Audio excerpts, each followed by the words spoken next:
Good morning, everybody. Welcome at the Berlinale Talent Campus, number 11.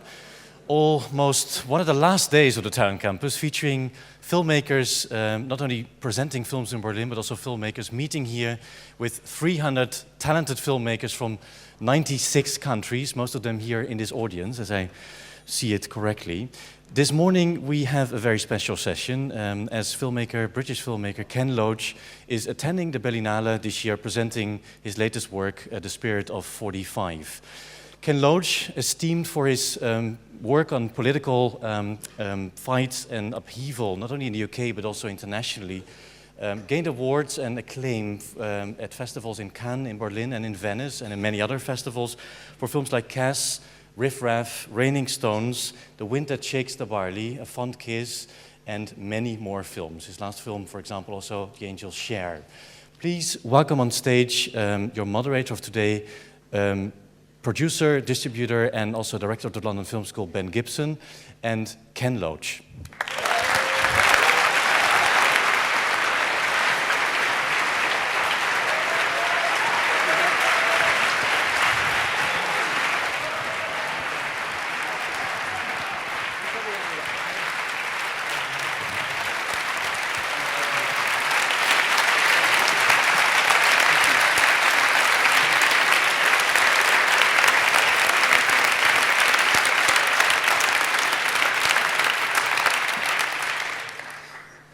Great. Welcome. Good morning. We're talking to Ken about this session before, and one of the things we want to do is make sure that you get an opportunity to really participate. We're not going to do a traditional career hagiography, although we're going to show some of Ken's clips further down. What I want to do is I want to start by talking about the film that you've got here, Spirit of 45. It feels like, without anticipating, maybe the theme of this moment and the theme of what you've been doing and what you are doing is talking about history, who it belongs to, how we remember, what we do with our memory of it, and where history is in film. Maybe that's where we're going. But we should start with this film because you're working in archive documentary rather than in fiction. And I'm assuming you had an opportunity to say, well, what would you make a documentary about at this moment? And your choice has been the 1945 British election, and in a way the introduction of social democracy into the UK. Could you say anything about how you and the team chose that thing? Yes, well, first and then we'll show a clip. Okay. First of all, it's really, thanks for all for coming. And I hadn't seen the theatre before I came on stage, and it's really beautiful. So it's a real pleasure to be on this stage, really. I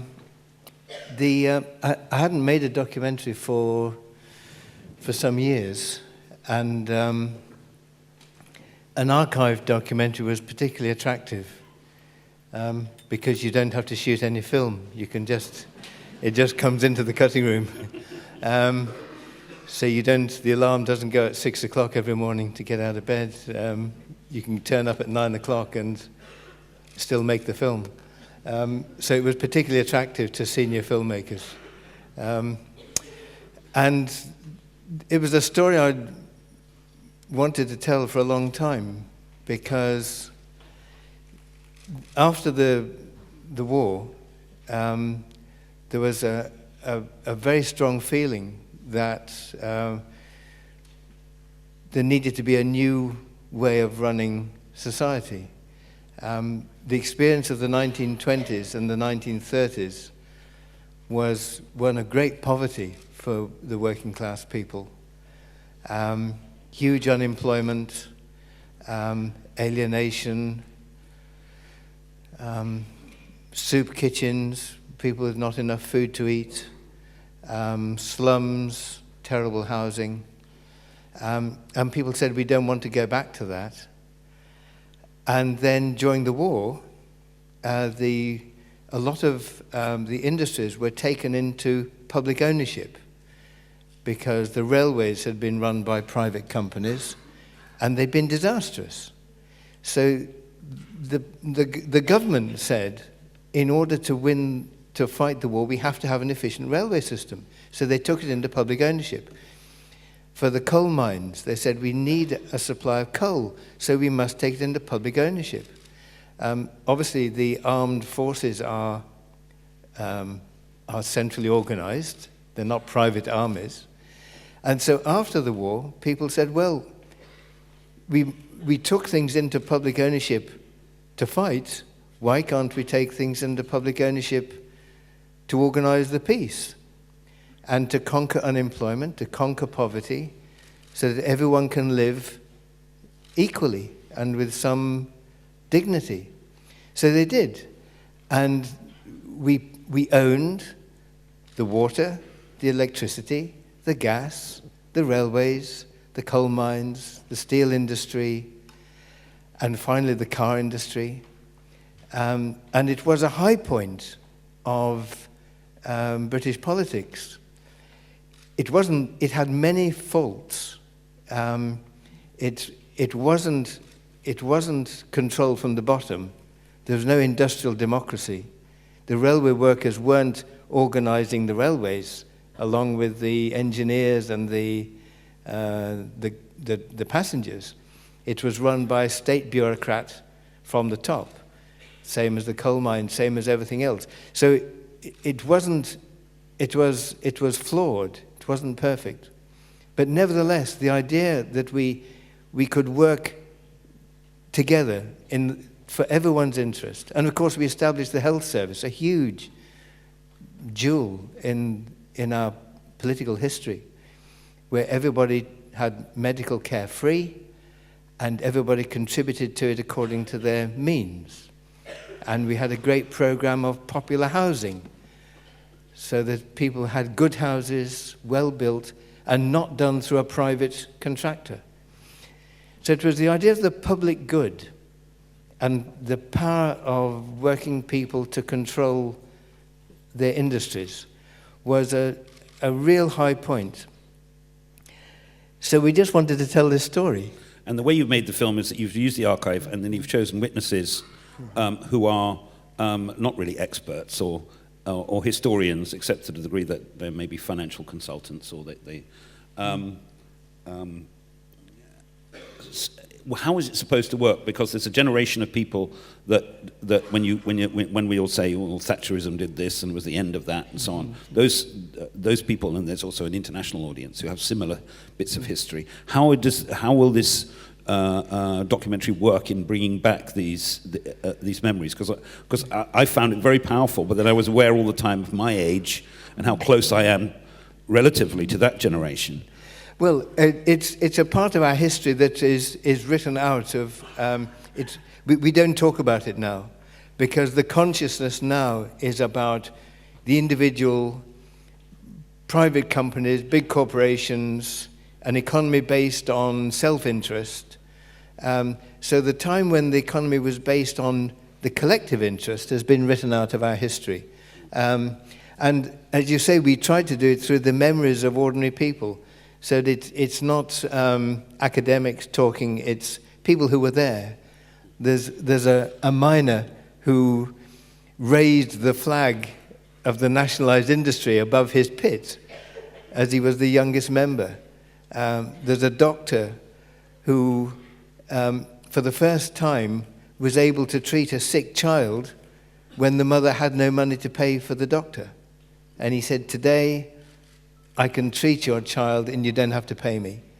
There's a nurse who remembers the beginning of the health service, and she's there when it formally began. And her memory is that the day was so special, all the nurses got a cake as a memory. Let's show a little bit of the film, because there will be people here that haven't seen it. I thought it would be very nice to show in Berlin something which is shocking in a way that maybe, the Pope being able to resign, or something is shocking, which is some people being quite rude to Winston Churchill. Can I say something about it? Yes. Yes. This is. It was my favourite bit of archive when we were looking through all the hours of archive. This was my favourite bit, because Winston Churchill is seen since the 1940s has been sanctified. It's like he's a saint. But working people in Britain at that time had a different memory of Winston Churchill. Winston Churchill was an imperialist. He spent the most of his life fighting the working class of his own country. He sent troops in to deal with the strike of miners. So there was a lot of bitterness about Winston Churchill. And of course he had his moment of glory. You know, the 6 years of the war were his moment of glory.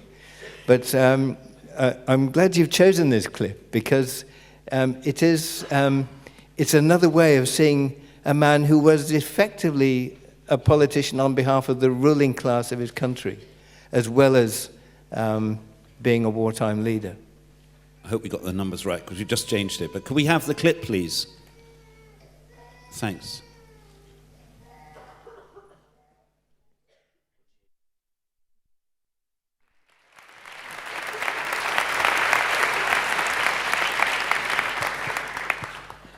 So there must be a number of people who've seen Spirit of 45 in the last couple of days, the whole movie.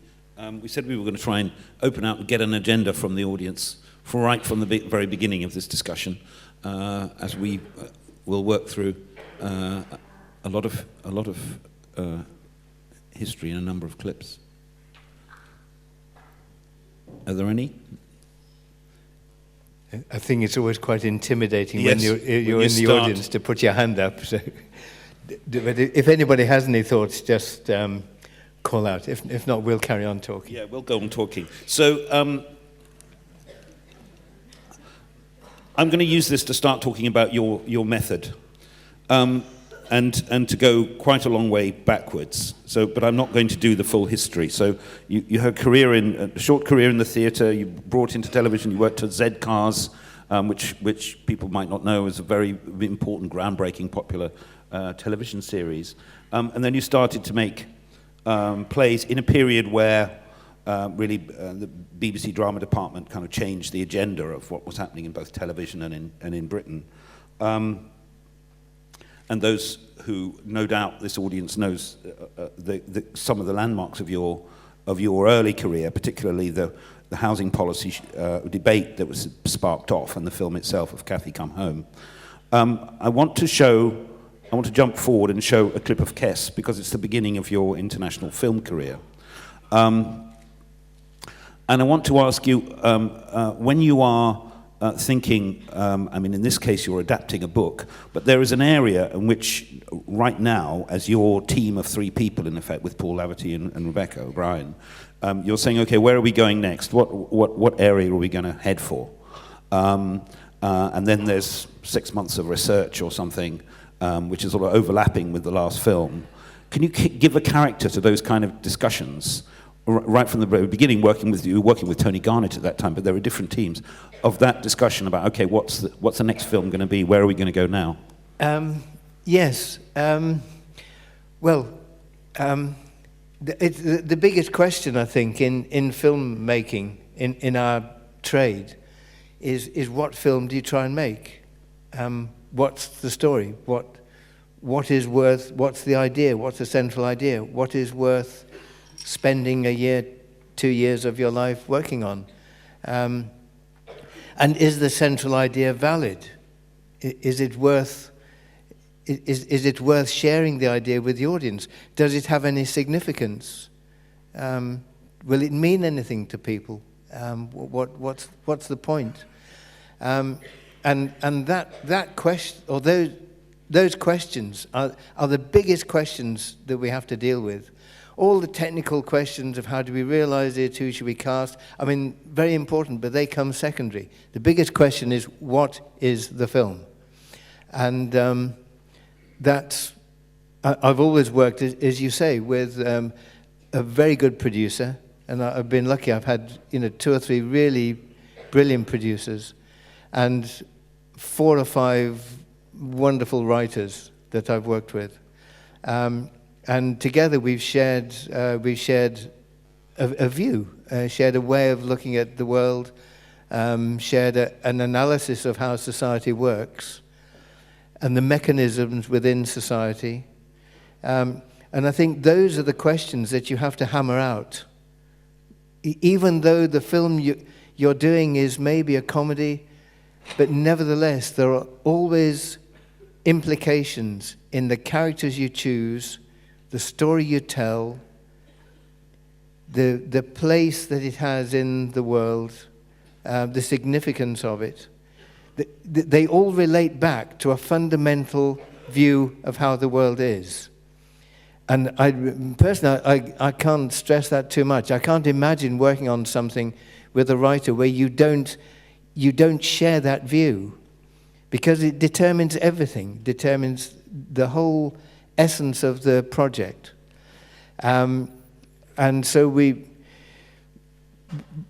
the key writers I've worked with were Barry Hines, who wrote the book of Kess. And Barry was essentially a novelist, but had a wonderful way of capturing character and dialogue on the page. And when you read a page of his dialogue, it just lived. And he's from a part of England called South Yorkshire, which is a mining area. And it has a very particular dialect. The Old English, thee and thou, is still used. Was used even more when we made this film.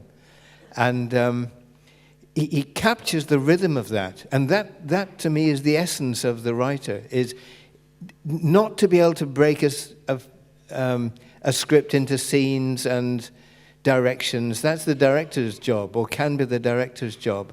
The essence, the importance of the writer is capturing characters and dialogue on the page, that when you start to realize it on film, it absolutely lives. It really lives. And it gives the people who play it, the actors who play it, it gives them life immediately. And I think that's always underestimated. So the conversation, in this case, Tony Garnett, who was the producer, had read Barry Hines's first book and thought it was very good. And Tony and I met Barry, and his next book was A Kestrel for a Knave. And Tony said that we should try and make a film, which I was very pleased about. And we went and met Barry, and he took us through the whole story of the film around the place where he lived. He showed us the places. We went to his school where he was a teacher, and just got to know the location and the people. And it's very close to the area I grew up in, so it was like going home for me. It had a very strong sense of the place and the people.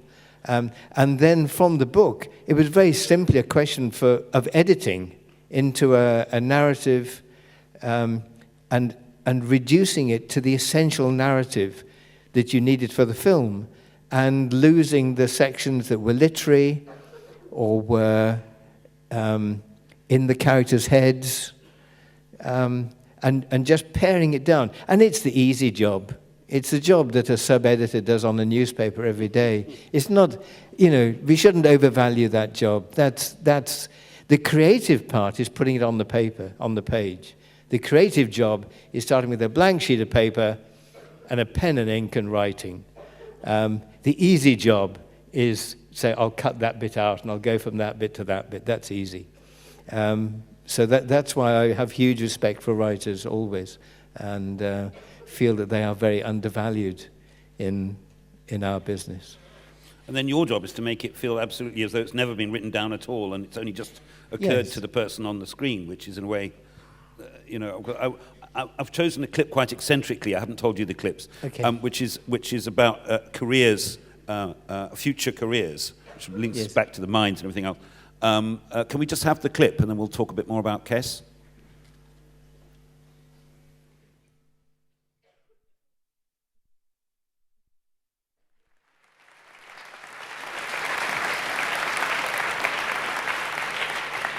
I hope you could understand the dialect, by the way. Yeah, it's a bit difficult. No, down pit is probably hard to understand, but we know it's the mines. Yes, of course. Wait for it. Where are you? You're at the top. Oh, there's... where are you?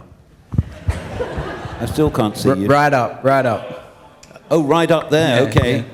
You might have to shout. I don't know if there's a microphone near you. No, I've got one. It's good. Sorry, I've been ignoring the royal circle. We're all right up here. So, Ken, it's an absolute pleasure to be able to listen to you talk about your work, and I'm sure this is an oft-asked question of you, but it's amazing hearing you talk about the process of the writing, but it's so apparent in your work, and particularly that's a great example of like these performances that you manage to get out of your actors, and I'd just love to hear you talk about that process and how that starts in the rehearsal and goes through to being on set, and just how you manage to get such honest performances, because I think at the end of the day, most filmmakers, I'm assuming here, wanting to be able to, come close to something like that. Thank you for that. Okay, well, thanks. Yes, you're in the cheap seats up at the back there. That's right, yeah. General. It's a big question, really, and everybody reaches a method of working by trial and error over the years. And as you say, it's for this. I mean, there are many kinds of films, but for this kind of film, it should seem spontaneous. It should seem as though it's just happened. I mean, I think it's like when a great pianist plays Chopin. It should be like he's just sat down at the piano and he's just played this extraordinary music. But of course, it is written down. But when you hear the performance, it should be, it's just happened. It's just been created. And that's the kind of feeling I try to get in the films. And I think I realized the importance of it when I began in television, and as Ben was saying, I did a police series. And in the series, there was a format, and you cast it, and you rehearsed for 2 weeks, and then you did it like a stage play in an electronic studio. And we would cast it, we would have a read-through, and the actors were quite good. And then I would direct them for 2 weeks, and they were terrible. And they were wooden, and it was all rehearsed, and it had no spontaneity, and it was shocking. And I realized how bad I was at doing it. And so when we came to do films, we started doing a number of things. First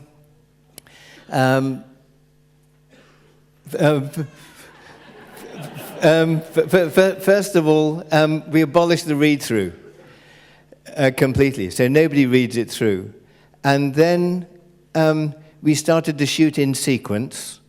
So that instead of, as often in films, you shoot the last bit first, we start at the beginning in the order the events would have happened, not necessarily in the order you cut them together, but the order the events would have happened, and started on the first day at the beginning and finish on the last day at the end.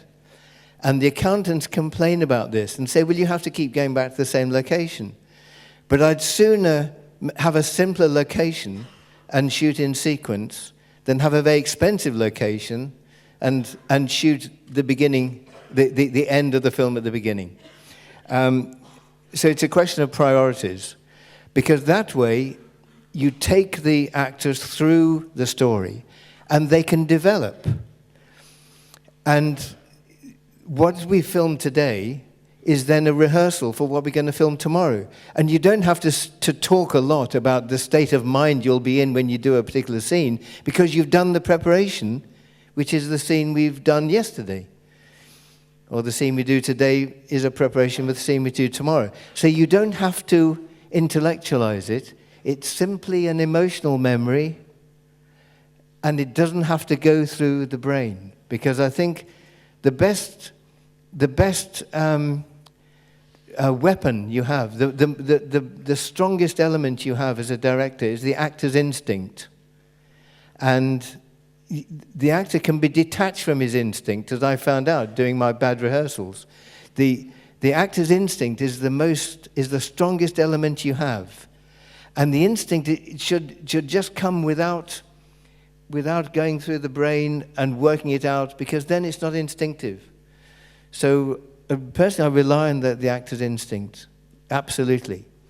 Another... Nowadays you give pages the night before as well. Not exactly, it depends. But certainly not give the whole script out at the beginning. So that another key point is that you play each scene for the value of that scene at that moment. You don't play it thinking, I've got to get to, oh God, I can't respond full out here because I've got to save my tears till week 5. You actually play each scene right for that time. So as you say, we've developed a method of not giving the whole script at the beginning.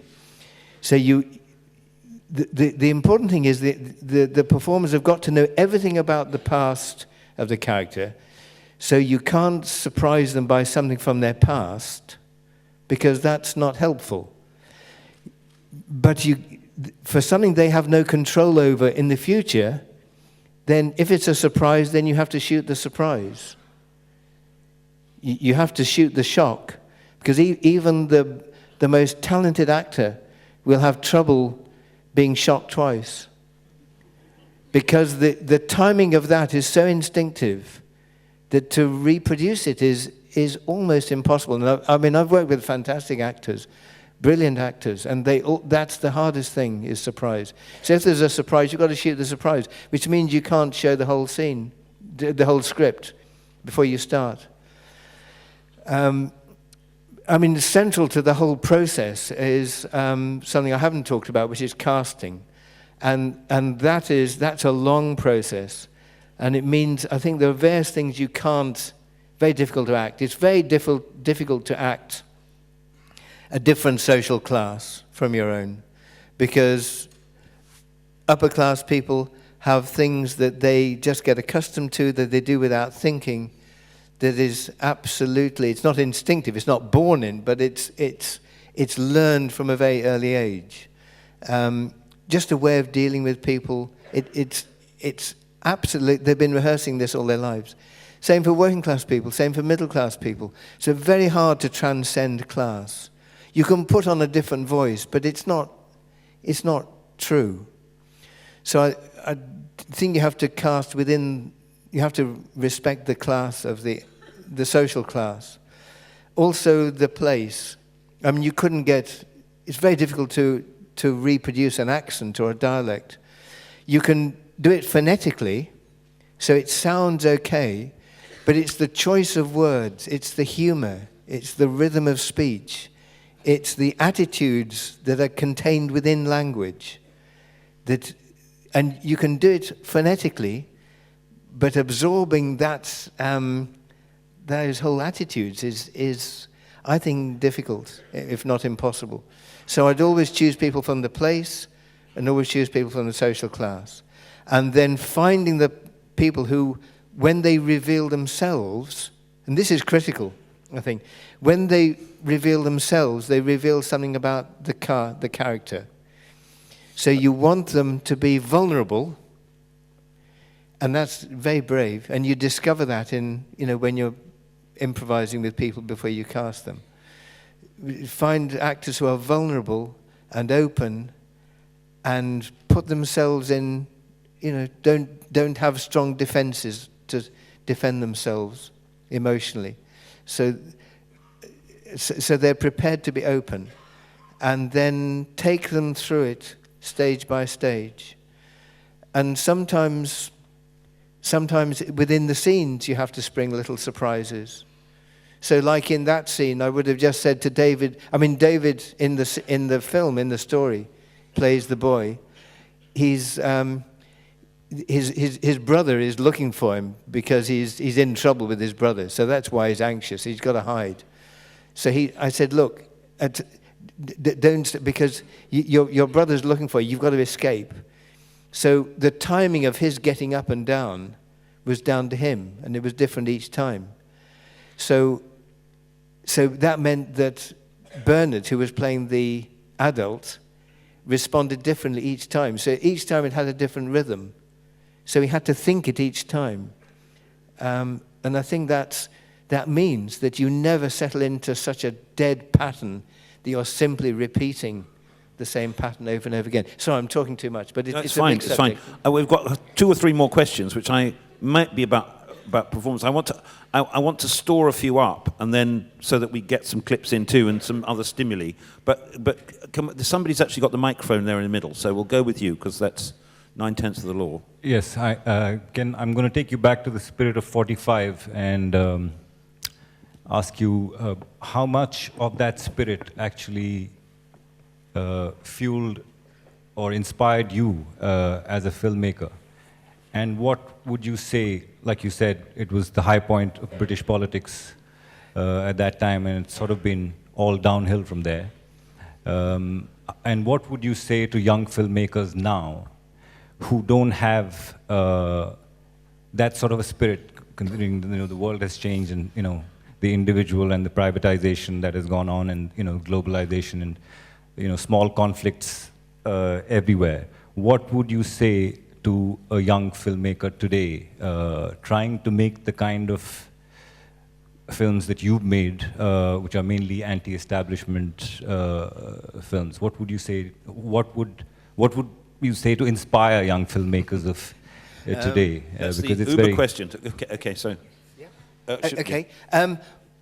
I don't remember much of the politics of 45 from the time because I was 9, so it didn't.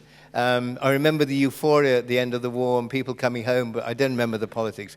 The things that have inspired me, I'm sure, are what inspire everyone here. It's people who fight back. It's the working class of my own country that fought across centuries, across decades. It's the people who struggled for Irish independence. It's the miners who fought a great strike. It's the women who have led disputes. It's the working class on the move. That's what's inspirational. Whether it's in Spain in the Civil War, whether it's the Irish in the War of Independence, whether it's the partisans during the Second World War, whether it's the Nicaraguans, whether it's in the Sandinista revolution. And it's finding people. I mean, we went to Nicaragua and filmed there, and we met women and men who still believed in the ideals of the Sandinista movement, even when the Sandinista leadership had left them, and even when the revolution was lost or was being lost, and still fought and still talked about their risks, and still believed when their children had been shot or killed or tortured. It's the people who've gone through it, really. And you find them in every society at every time, and they're always there. And they're the ones who inspire you. I mean, we went to Spain and made a film about the Spanish Civil War, and met a woman who was working in a market, and she'd fought with the Marxist group, the POUM, in Spain, and she was working in the market, and we talked to her, and she told us extraordinary stories of fighting the fascists, and to begin with she wouldn't talk, and then finally she talked about fighting the fascists, and she still blazed with anger when she remembered how the women were ordered back from the front line because they had to do the cooking instead of doing the fighting, and she still was bitter about not being able to shoot fascists some 60 years later. And people like those are the ones, you walk away from that meeting and you think, my God, we have to do justice to their struggle. And they're the people who inspire you. So, and I'm sure everyone here will find the same inspiration. It's not hard to find if you look. Thanks. Now, save your arm strength for a minute, because we're going to show a clip and then we're going to collect a few of these. I want to get to a next stage in just screening the clips. So there's the moment of Kess, and it's a low-budget movie, but it makes a huge impact. And in a way, it's like the arrival of the free cinema movement, in the sense everyone's saying, okay, here's this new, something that they think of as a spin-off from the Czech New Wave, but there's this new thing happening in British film. But then quite quickly, first, the film industry kind of closes down, and then you become a terribly controversial figure, because it turns out you're not taking any hostages at all. I want to show a clip from the film that you made about what the police were doing in the miners' strike, which was banned by British television. Can we have the next clip, please? This is called Whose Side Are You On?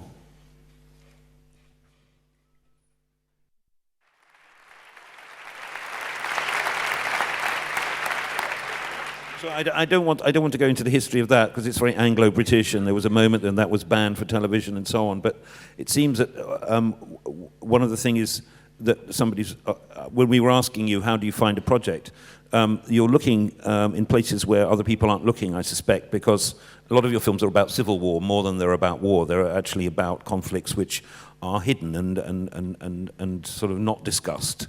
And the whole use of the police, I mean, right across your career in terms of dealing with the general strike and so on, seems to be very central. Yes. I mean, I think an idea that we've struggled with for a long time is the idea of leadership, of working class struggles. And I think it's an issue that's bedeviled politics for the century. Because you always find people who resist. You find people who will resist oppression or injustice or a lack of democracy or whatever. People will resist. But then, and there's great militancy. The problem then is the leadership, because the militancy and the strength can be led into a cul-de-sac, or it can have a political perspective which gives it some chance of victory. And the problem that we've always had is that, for example, the miners' strike, the miners were hugely strong, had great political and industrial strength, but they had no support from other trade unions, because the other trade unions didn't want the miners to win. So it was always a question of leadership. In the Spanish Civil War, the people had huge resistance to fascism, but because some were social democrat leaders, some were Soviet communist leaders who believed that the Soviet Union shouldn't be threatened by too much trouble in Spain, and that turmoil in Spain would threaten the existence of the Soviet Union. So that was led into another cul-de-sac. So constantly, it's a question of leadership, and that's the question that's always fascinated us, but is as contemporary as it can be, because it's the issue now. Faced with the austerity and the cuts and the mass unemployment and the collapse of neoliberalism, huge resistance. How do we lead it? And we're still fragmented country by country, when what we need is a European-wide movement of resistance with a clear political program, united action country to country. Easy to say what we need, but we don't have it. Thank you. What I propose to do is take a couple of questions of people who've really been trying hard, and then gather them, quite quick questions in a few sentences, and then we might show another clip and answer them after that, and then we're skating along. So 1, 2, 3 gentlemen there, and then I'll come to you a bit later, sorry. Hello. Hello. I am from the former Soviet Union, so we had a lot of very social art, and I have this post-Soviet question. What is your method of balancing social and aesthetic in art, in films, in cinema? Because I saw very often this balance very very bad, unbalanced. Good. Okay, thank you. Thank We'll you. hold on to that, and we'll deal with it. There's another one just here. Yes. Did it? I've got a question about your movie Family Life. I would ask to ask you do you have the idea for that movie, and from that idea, how do you arrive from in the amazing ending when the doctor in front of the audience asks there is any questions? I like to know something about that process. Family Life. Thanks. Okay. And there's one more just here. Thanks. I was interested in what you were saying about the voice and actors finding it difficult to transcend social class. But if you think about sort of films that are around at the moment, someone like Daniel Day-Lewis in Lincoln is getting lots of plaudits for his performance, as it were, and the use of the voice capturing that. So I'm just wondering whether you think that is, for you, essentially inauthentic.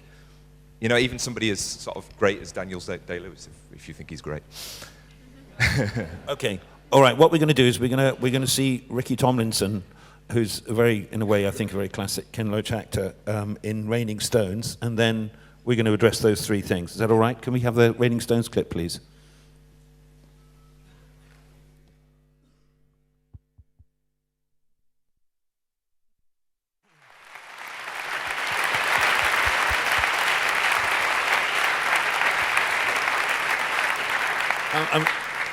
I'm sorry, I was supposed to start that clip later, but it is in itself very fascinating for me. I realized going to the end of the clips that I'd chosen lots of interior dialogue scenes, but all of them were incredibly physical and there was an incredibly strong sense of the actors in movement all the time. And also, there was an extraordinary tension about seeing, and this is a very violent and shocking film. But here's just sort of the beginning of the clouds gathering in the film at that moment of what people are really doing with their money and where it comes from. But there's an incredible tension about it, even while you're just having your beans in the evening. Yes, it turns out that the daughter is not selling perfumes, of course, she's selling drugs.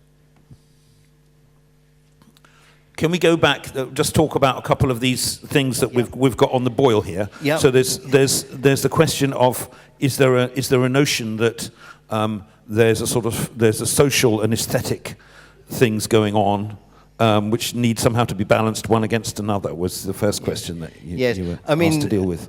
I mean, like you, I hate the mechanical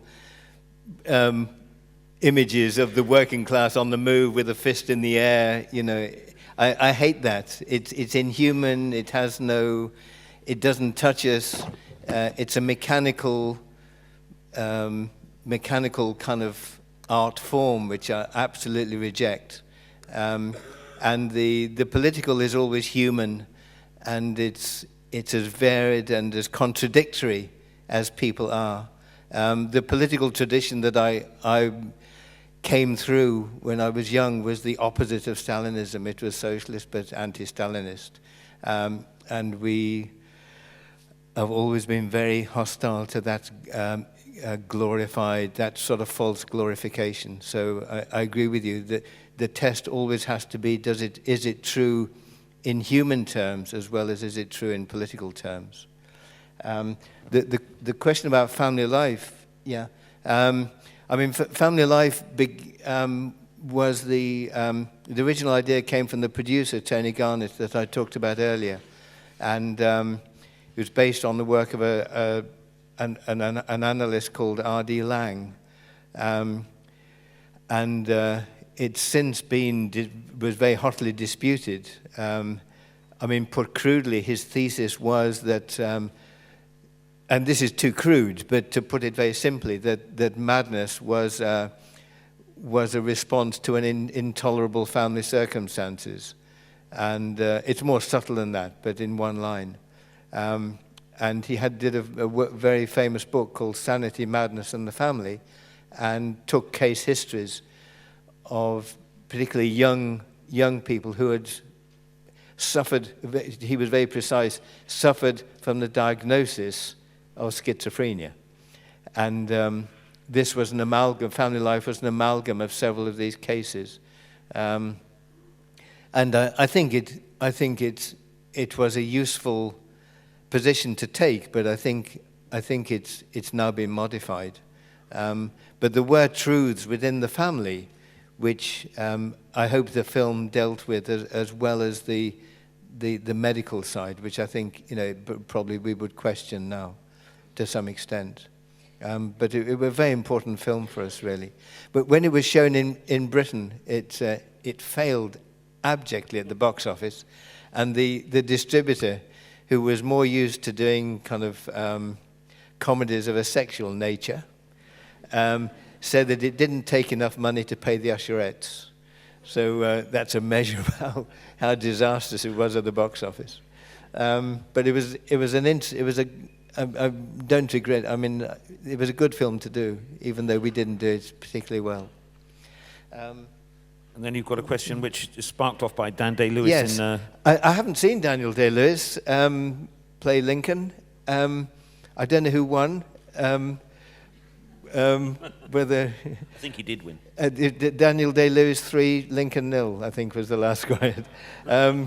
I don't know. I mean, he's. I met him. I met him and found him a very nice guy. And I haven't seen the performance. I can't say. But I think in general, I think you can imitate an accent.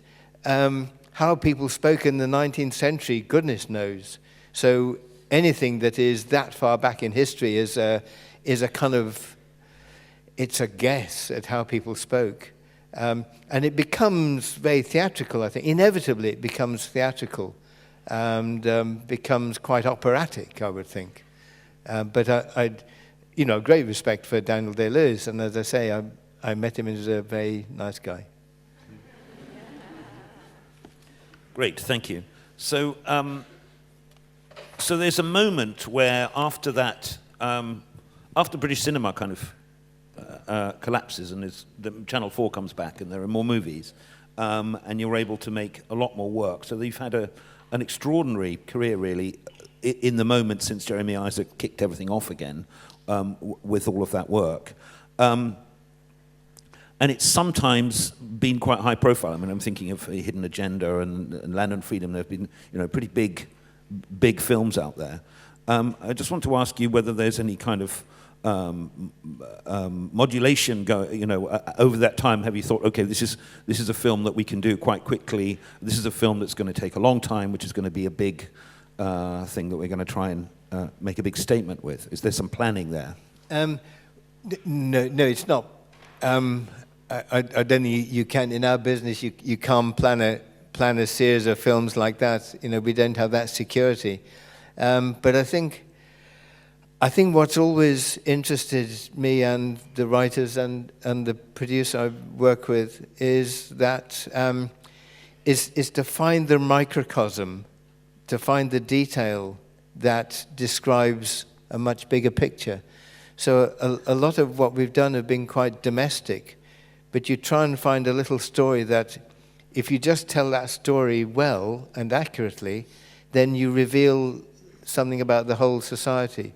So it doesn't start out as an epic, but it's just a small little detail. Like in Raining Stones, it's simply about a guy who is unemployed. He has a daughter who is 7, and she's going to have her first communion. She's a Catholic family, have her first communion, and everybody in the neighborhood, when they have their first communion, they have a new dress. And he hasn't got the money for a dress.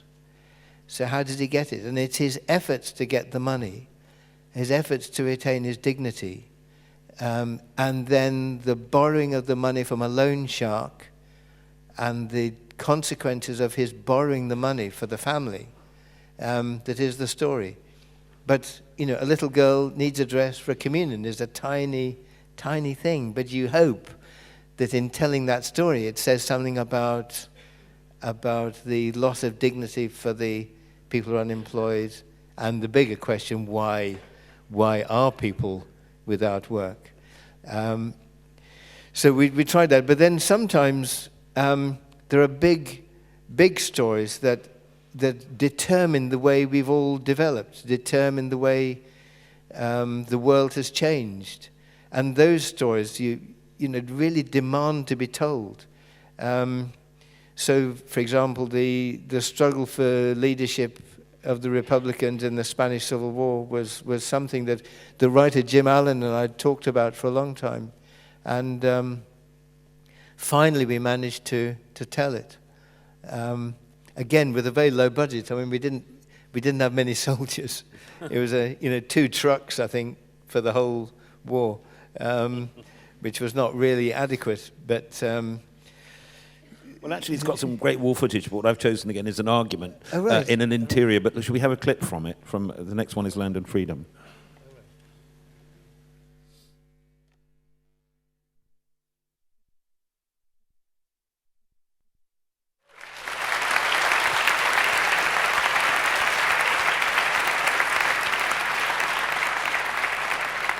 I mean, I love that scene so much because I also think that it has there's a quality where we're talking about the way you work with other people. So no director knows what other units do because you're not there, because you're making your film.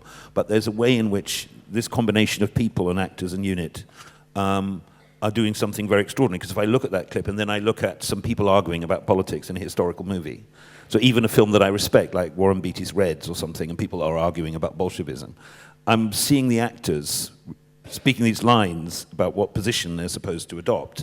Whereas when I look at that scene, I see why you've chosen this echo of other struggles, and I see all of those people fully engaged in that thing. And I'm familiar with, like, you take actors and say, we're all going to be in a hospital, so you're going to spend a week in a hospital.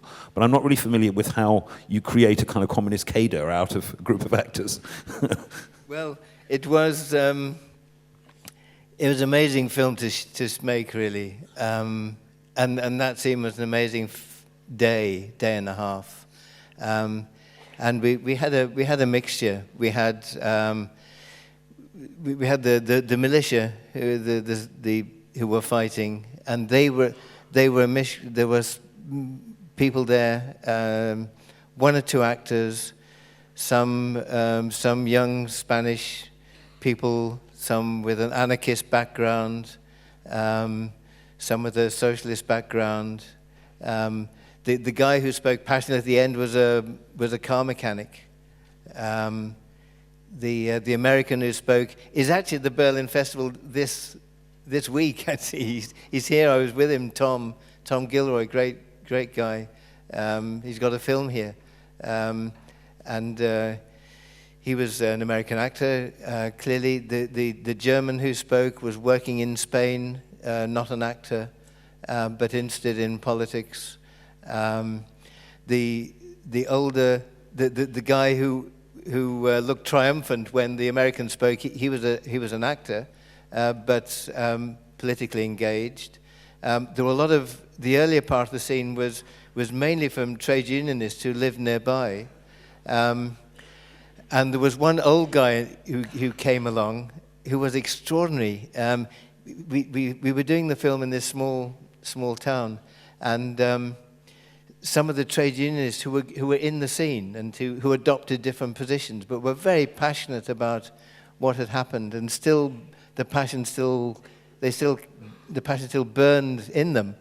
And they said, before we shot it, they said, there's an old guy come back to the village who fought in the war and who had to leave and live in France under Franco.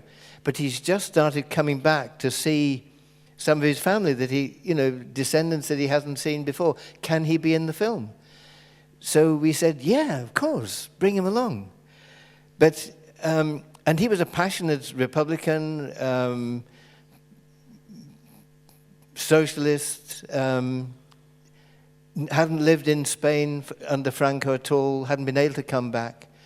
And we said we were making this film, and he came along, and we sat round the table, and people found their places.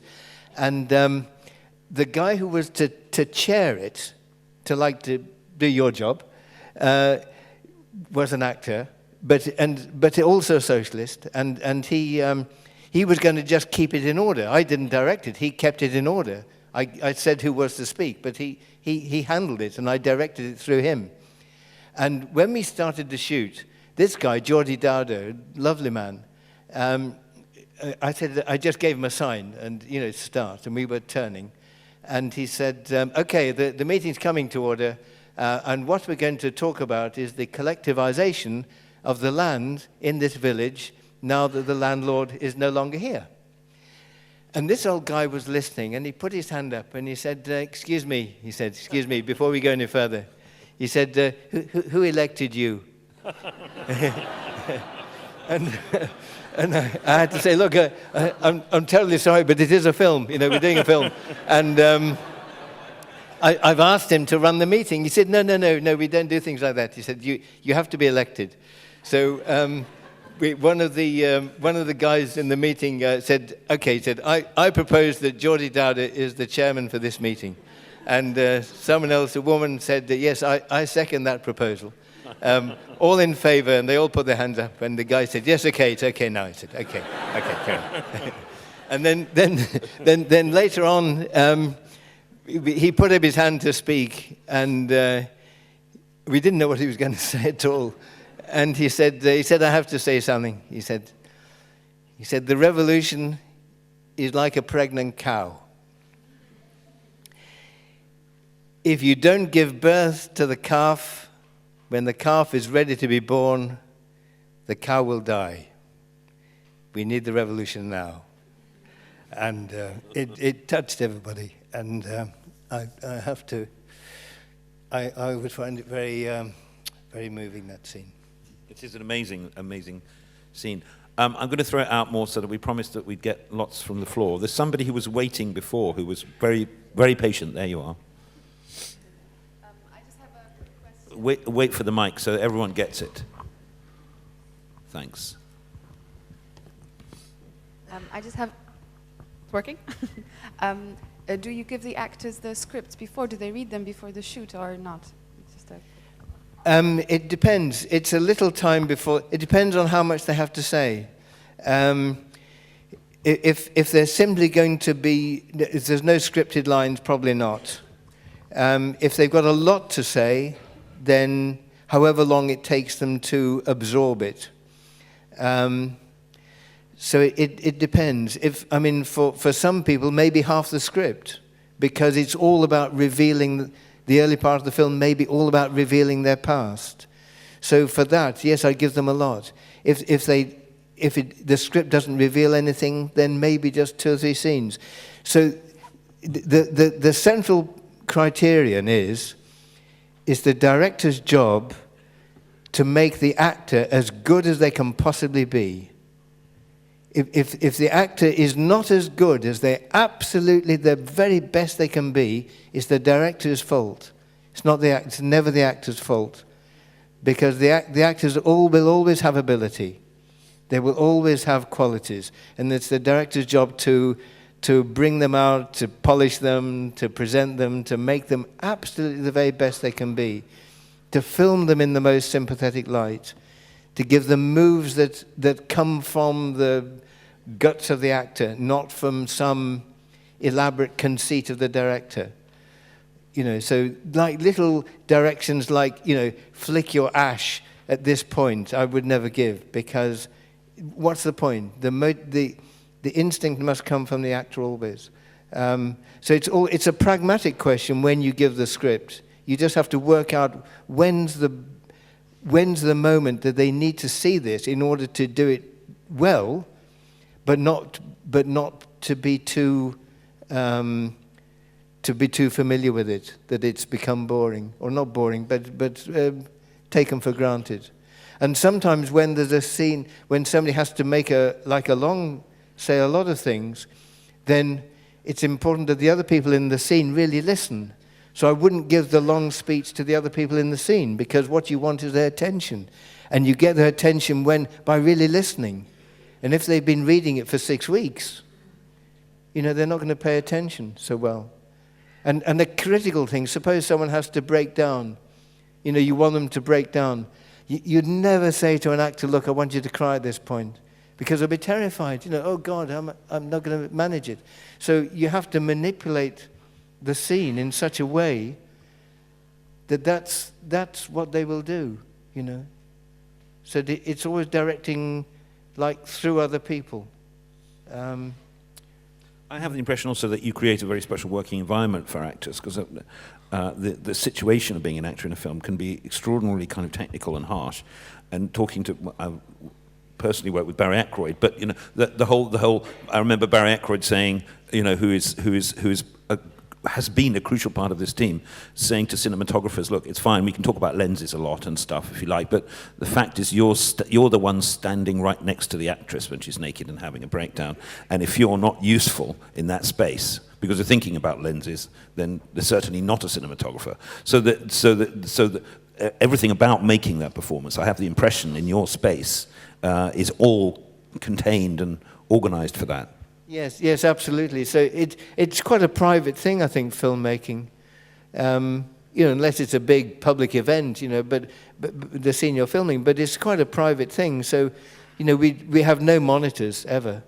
You know, nobody is standing around having a judgment about what's going on. It's really private. Maybe something the size of a postage stamp on the side of the camera for the focus puller, so that he can see where the camera's framing, but nothing else. Nobody sees it, and nobody in the room watching. You know, everybody outside. Just the boom swinger, and maybe the continuity, and the camera and the focus puller, and that's it. All right, and sometimes not even me. Actually, I sit outside and listen. We'll take a couple more. There's somebody up there, and then here. Look up. Up here. Oh, Look sorry, up. we've had nobody upstairs. Okay. Up in the gallery. Okay, this is unfair on the gallery, so we'll accept that pressure. Okay, who on behalf of the gallery is the most?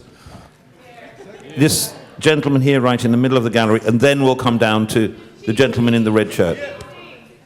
And there's a couple of people at the top. Okay, we'll take 3 or 4 questions, Ken, and then we'll answer all of them. So one here. This is difficult, this chairing job. I wish somebody hadn't elected me.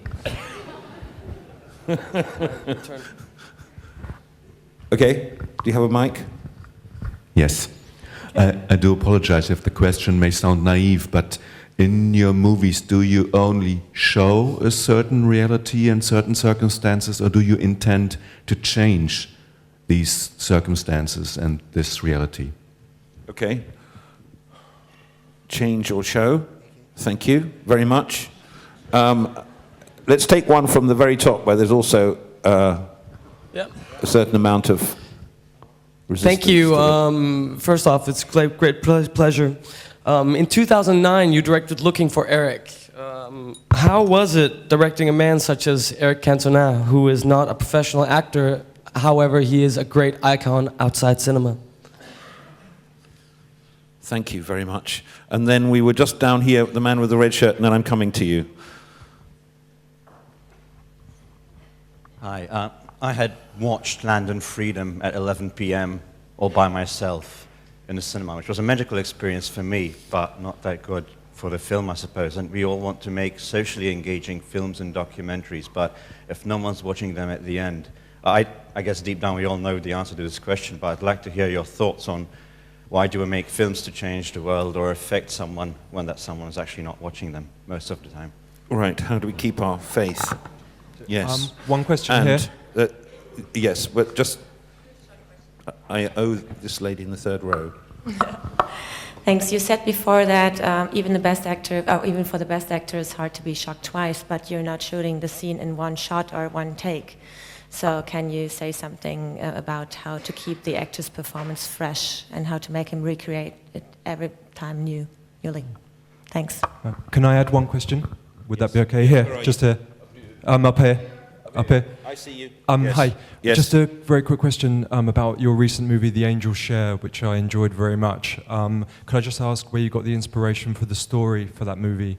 And that's it, really. So thank you very much. Okay. So last one from the sky, maybe. I think we can't remember unless we keep going now at this stage. So we're gonna have a go at this lot. Okay.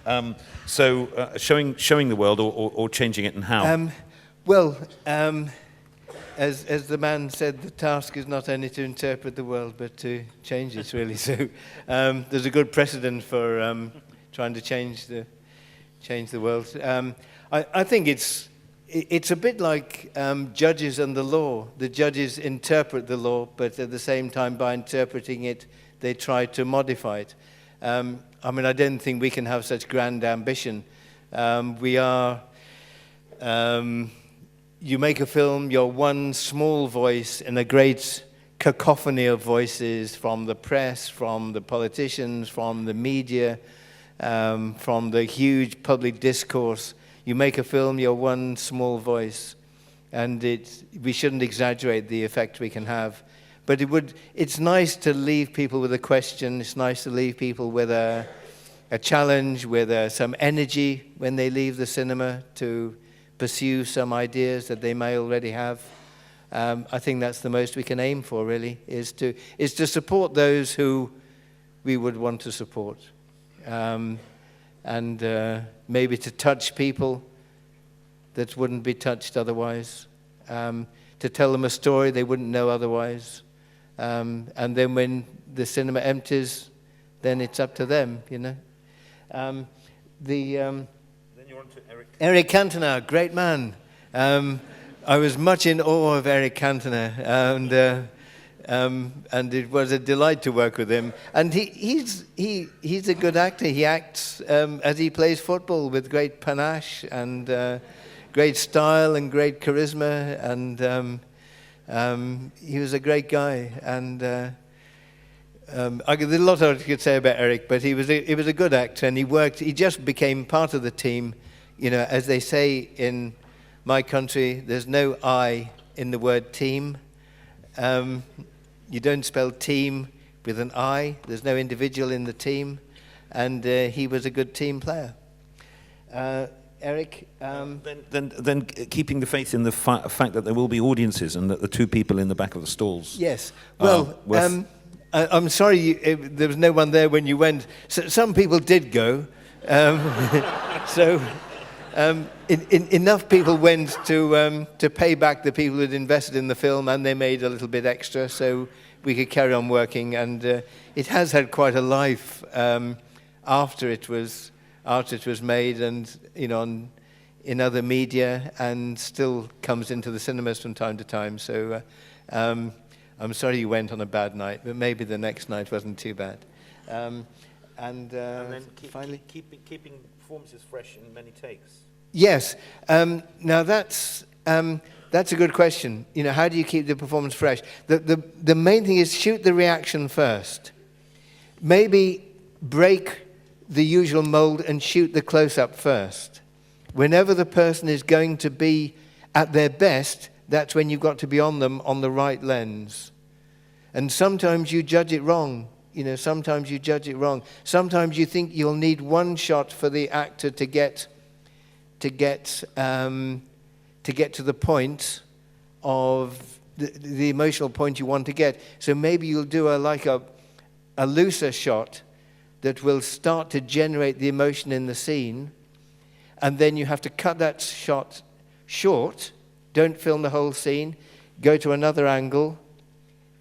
Take the shot where the actors are at their peak, and then go back and redo the looser shot or the other shot to get the rest of the scene.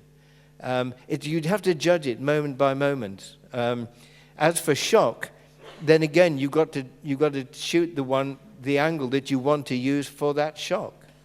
Sometimes it's all in one shot. Sometimes it isn't. Sometimes you can do it in one shot. So it's very pragmatic, I think. But it's judging. It's like boiling kettles on a stove. You know, boiling. You've got to keep them all simmering, and you just have to judge it. You know, moment by moment. I don't have a storyboard, no. I have a couple of squiggles that no one else sees, because I think you have to be adaptable. The trouble, I would never give a storyboard to the cameraman or the sound recorders, because then they say, okay, we've done this one now. Now where are we going to do this one? And they start preparing it, and you don't want it prepared. So we just prepare the room and light the room, not light the shot, just light the room or the space, so that you can move from end to end very simply. If you light it shot by shot, you're screwed. because by the time you've de-rigged the one shot, they've gone dead. You know, you've lost it. It's like a bubble, really. You've got to keep it alive. You know. The idea of the angel share.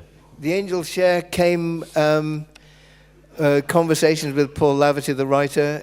We wanted to do something about the millions of people across Europe, kids without work, with no future, can't plan their lives, can't get a house, can't have a family with any security because they have no work, are constantly ripped off. A great betrayal of a generation, really, 2 generations, that should make us very angry and make us really say, well, this is intolerable. And we thought the obvious film to make is, is a tragedy, because it is a tragedy. But we thought maybe we can retain people's sense of the wrongness of that, but try and also capture the young people's energy and fun and wit and comedy. And Paul Laverty had the idea of introducing whiskey into this, because whiskey is Scotland's national drink, but most of the kids don't drink it because it's too expensive. You know, they can get drunk quicker on cheaper booze. So, and whiskey is very pretentious. You know, it costs a huge amount of money for a very rare whiskey, and yet making it is a great skill, great craft. So he thought if he could introduce a story of these unemployed kids with nothing, being involved in this world, of mystique, and maybe a crime which has no victims, but which sets them on a different path, we could tell a little comedy, but also keep the sense of anger about what we're doing collectively to this generation. So that's where it came from. And the storyline is Paul's. Paul wrote that. One last from the sky, please. Okay. Sky is up. From up in the skies, Yeah, where yeah. are you? Hello, I'm from... Oh, yes. Yeah, I'm from Istanbul. First, I want to say one thing, then the question. Like, in last year of his life, Michel Foucault works with the ancient Greece term of parrhesia, which is the fearless speech. So I just want to share that what you said to the Torino Film Festival is the biggest example of being parrhesiastes, being a truth teller, which is our actions and our works have to be in the same way. First of all, thanks for that, because you changed my world, changed my way of looking at politics and filmmaking. So you like show and change the world for me. Then the question is nothing to do about this. I believe in film, I believe in pellicule, but your style, you still make films on pellicule like The Angels Share with the Robbie Ryan cinematography, but like, again, you trust your actors, you trust your talented cameraman, who is also like the collaborator filmmaker, but with digital, when actors move, if you have to work on digital, I mean, when you show them the rolling shutter, will fuck up your films. So I hope, like Coens or I don't know, some big directors, I hope you will not give up on film, because you will find the budget for it. Okay, thank you. That's quite a technical question in a way. It's about whether, there's going to be a blur when on the Arri Alexa rather than the Arri 35. But I don't know. Thank you for what you say. It's really nice of you to say that, and nice to meet you. And it's my damn pleasure. We keep shooting on film. We couldn't shoot the documentary on film, the interviews, because all the archive was now on digital. So, it would have meant transferring the archive back to film, which we didn't have the money for. But the feature films we still shoot on film. We actually cut on film, which is really brilliant, because it's slower. and it means you have time to think between the cuts. And you can watch the editor haul the film backwards and forwards and go and make a coffee while he's doing it. And it's a much more human way to work. And we still shoot on film. The problem is the laboratories are closing around us. So it's quite difficult. It's also difficult to show when you have a cutting copy with the sound on one piece of celluloid and the picture on another piece of celluloid, very difficult to find viewing theatres where they can show the two together. So the problem is keeping the technology alive, really. But we'll stay shooting on film as long as we can, really, being an old-fashioned kind of guy. Well, I'm now going to become very unpopular as a chairman because I'm afraid we're at the end of our time. And there are lots of questions, and the lady with the baby wants to ask a question, which is totally breaking my heart, so we'll just take it. Okay, I'm preparing at the moment a film with 3 children in the main roles, so I wanted to know how is working with children actors special, like different from working with other actors? Great. I'm afraid you're going to have to answer that in 20 seconds. Okay. I'm sorry. I think it's the same, but don't overwork them.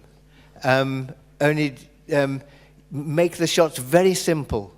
You know, the camera setup very simple, so that you can cope with whatever they do and get a nice shot. So just put the camera in the corner of the room, put on a nice lens, give them the space. What age are the children you're going to work with? Is this one of the cast They're there? four to no, she's too young.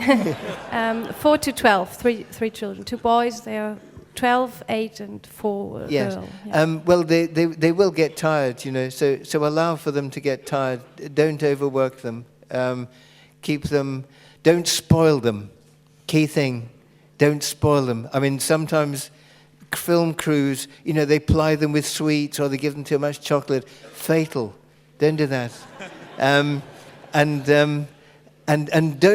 don't be that intimate that there has to be a certain distance so that when they're working for you as the director, they're still on their best behavior. You know, if you're like their mother or their father, it's too intimate, and they don't get the energy to perform for you. So I've found you have to be obviously very good friends, but you're not like their mother or their father. There has to be that slight distance, and just very simple shots, very simple lighting, so they don't notice the lighting, and they just come in and they respond to what's in front of them in a natural way, and don't work for long hours. And for the text, how do they? It's fantastic to watch this surgery going on, but I'm going to have to close the session. So you have to take it out there, and there's probably probably a better way. Okay, this is one line. Okay, on the text, just give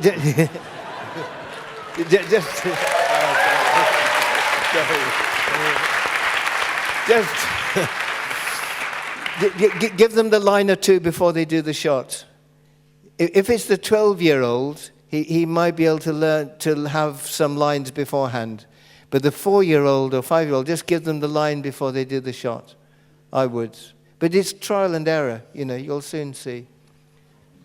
Okay. Well, I just, you know, I'm very struck by something I just want to point at, which is that we've had, you know, an hour and 3/4 of discussion or more, and, you know, rather than having a discussion about sort of abstract political engagement or the notion of engaged cinema or all kinds of things which are, in a way, theoretical, we're really talking about the people who are in this history that we're trying to reclaim, and performance, and the reality of filmmaking from moment to moment. And I think that's an extraordinary way of properly understanding what you've taught these people here through an entire career, and now through a couple of hours of more talk.